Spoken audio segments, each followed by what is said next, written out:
Yo, balik lagi. Sekarang kita mesti bedakan nih, ya, vaksin COVID dengan vaksin TB yang sekarang sudah masuk tahap 3. Pada vaksin COVID itu kita dihadapkan dengan situasi di mana COVID itu adalah pandemi, di mana kita harus mencapai herd immunity. Artinya apa? Kita harus segera mungkin mencapai tingkat kekebalan, artinya mencakup kekebalan pada sekitar di atas 70% dari populasi di seluruh dunia ya.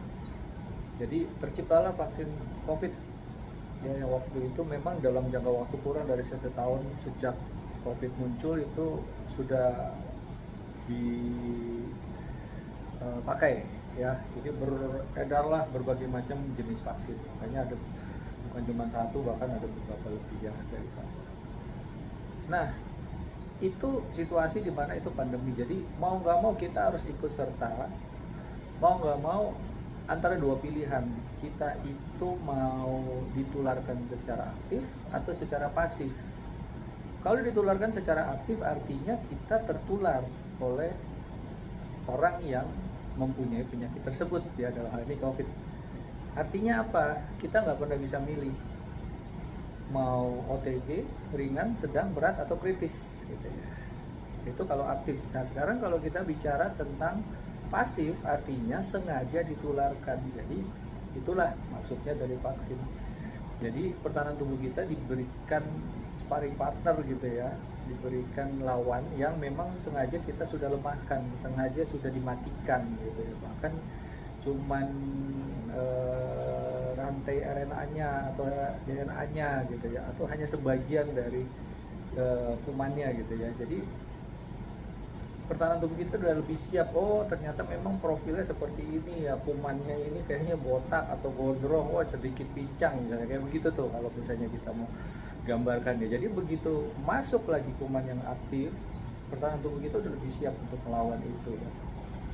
Nah kalau sekarang kita berada dalam vaksin TB, ini kan sudah lewat berbagai macam tahap dan sudah melewati bisa dikatakan puluhan ya, udah lewat dari 10 tahun ya, mulai dari tahap laboratorium dan hewan ya, dan sekarang sudah masuk tahap pada manusia yang tadi sudah saya jelaskan tahap 1 dan tahap 2, dan sekarang kita masuk di tahap 3. Kenapa sih Indonesia dimasukkan? Karena Indonesia itu juara 2 dunia untuk TBC. Jadi memang dibutuhkan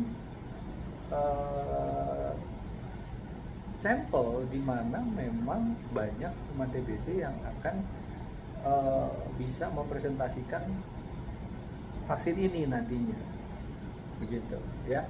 Jadi bedanya dengan vaksin COVID itu situasi yang pandemi. Kalau TB itu memang sebetulnya sudah pernah ada vaksin BCG ya untuk anak-anak sebetulnya.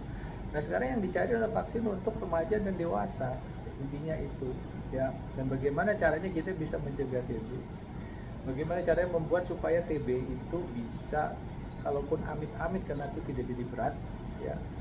Karena itu adalah tujuan vaksin sebetulnya, bukan 100% akan bilang melindungi, tidak akan pernah kena untuk TBC gitu ya. Sama seperti vaksin COVID kemarin. Nanti lebih continued lagi ya mungkin.